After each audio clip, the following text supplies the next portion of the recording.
Hey guys, Lukey here, coach of your Olivine City Beacons, and this is week 6 of the DPDL Gen 8 Underused Draft League. My opponent is the Yaupon Warrior, and I believe he's the eSport Kakunas. It's the battle of the basement is we're the bottom two teams in the league. We're both out of playoff contention. Both of us have talked about the frustrating experiences we've had this season with cores that just didn't quite work the way we wanted to. So me being the definition of insane decided to bring the exact same 6 that you've seen over and over again because eventually it's going to work, right? And my opponent, on paper, a really, really scary team. Hydreigon and Metagross are a really interesting core that on paper really balance each other out. But it just hasn't worked out for him as he's yet to break through and get a win. And I was hoping I wouldn't be the first. But he's also got Tentacruel, Rotom Heat, which is a great glue mon, and Braviary is the wall breaker. And then Tentacruel, Rotom Heat, and Ivysaur as your Firewater Grass core is also really strong. My build this week, one thing I brought to switch it up was I brought Quick Claw, Quick Draw, Galarian Slowbro. And that was in response to the chirping I got from the league live stream the week before, and also thinking, you know what I'm missing is some immediate power, and Nasty Plot, Quick Claw, Quick Draw, Slowbro, Galar definitely gets me there, a lot faster than Alakazam does. And again, we're going to start the match. First thing I see is Heliolisk. There is no ground resist. I am free to Volt Switch.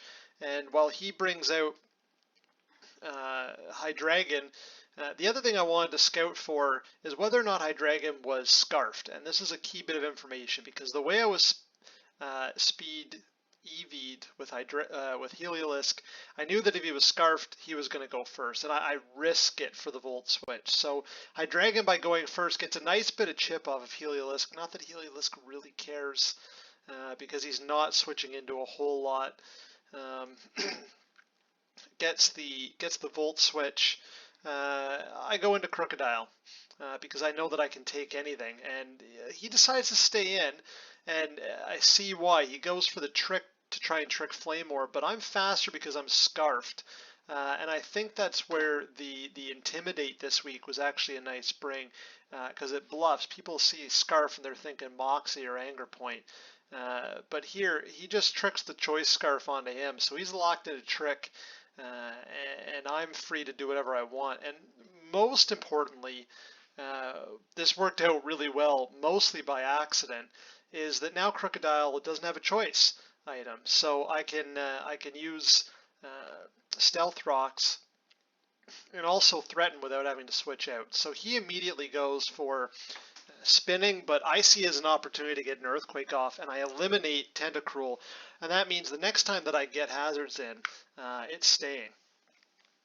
So anyway, he's switching around again.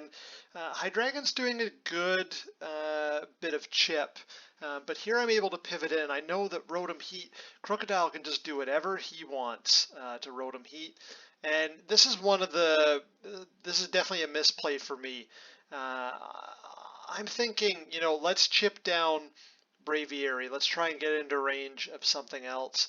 I was worried mostly of getting locked into a switch and then him subbing up, because all of a sudden bulk up Braviary is a big problem for the team, even with Slowbro Galar able to tank something. Now, I also release him from his choice band, and even without it, close combat annihilates me. So I bring in Heliolisk. Again, I know he's going to go to something else, but I bring in Slowbro Galar, who can take anything from Ivysaur. Ivysaur is going to try and Leech Seed me, and I'm not too worried because that's a free Nasty Plot. And even with the knocking off my Quick Claw, I'm at +2. Things are going to start to die. And again, at this point, I figure, I've just shown Ice Beam. Turns out my opponent didn't know that Slowbro can bring Flamethrower. But here, I figure if I show Ice Beam, he's not going to switch in Hydreigon, who does really well, but he also has Metagross. So I get a rare, cheeky prediction and get off the Flamethrower, and +2 Flamethrower is going to annihilate Metagross. And that still leaves Slowbro with enough to come back in. So here, Melodic takes that hit like an absolute monster. And because I have Rocks Up, Rotom Heat earlier, that knockoff really did make a difference. Doesn't allow it to come back in. And here, Braviary is going to almost basically knock itself out. It does a good bit of chip to my Melodic. And here I figure, I thought at this point the game's over, I'm going to win. Turns out I was very, very wrong. I go for Recover. I'm trying to keep Melodic as healthy as possible, but then I also realized that I don't really have a way to break through Ivysaur either with Melodic, and I don't want to sacrifice something else initially. But I figure here I'm going to go Decidueye, and I'm going to try and hit with the Poltergeist as hard as I can. That takes out the Ivysaur, although obviously Decidueye is really weak to Hydreigon, because I figure, Dark Pulse is coming, he locks himself into that. And here I brought Sash Zam with Dazzling Gleam because I know it's going to kill, and I figure it's a safe switch to Revenge. Focus Sash down, Dazzling Gleam, and no, I flinch. So all of a sudden I go from, I was in a commanding position to potentially win this 4-0, and I'm doing the math, and it is now looking like Scarf Hydra. You can even see in the chat we're all freaking out because the game seemed to be over, but I actually don't have a way to break through because Dark Pulse is going to kill everything. And here, again, a thank you to the kind watcher. There is one hope left, and that is Quick Draw Slowbro. Comes in the 30% proc, gets it, Ice Beam, knocks out Hydreigon. That went from absolute despair to absolute bedlam, from a winning position to an instantly losing position because of that flinch. And then Slowbro just pulling it out of the bag. Any other result is a loss in that situation. So again, feel terrible for my opponent who that six straight losses for the season has to be frustrating, and to lose in such a way.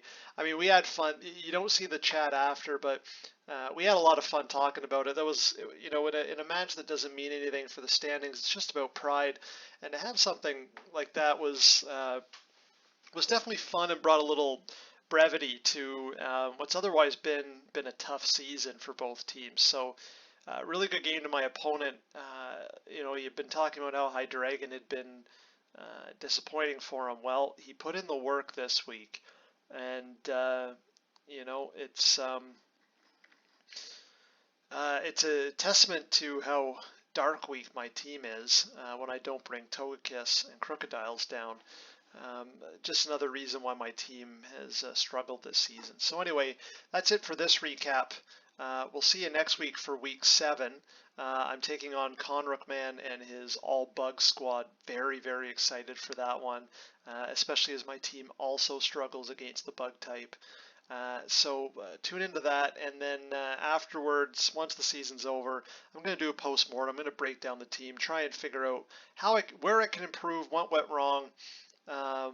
What were some weaknesses in both my drafting and in my building. Obviously, I've kept bringing the same 6. I haven't had, I think I've had 7 Mons all season, maybe brought Articuno once. But we'll get into all that. So anyway, thanks for watching. We'll see you in the next video.